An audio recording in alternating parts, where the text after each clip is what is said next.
надад яг одоо хүүхдүүдийн хамгийн их түгээмэл тулгардаг айдас нь юу вэ гэхээр би яг энэ том мэрэгчлэрээ сурч чадгалаа. Тэгээд өсөөд би яг энэ мэрэгчлэр ингээ мундаг ажиллаж чадгалаа.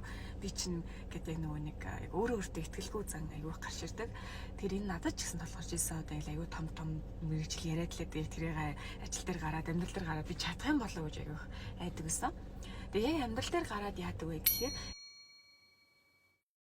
ерөөсөө тэгж одоо шууд ингээл аягүй том юм хийгээл том шийдвэр гаргаад ингэдэггүй бүгдийг багаас нь эхэлдэг байгаа.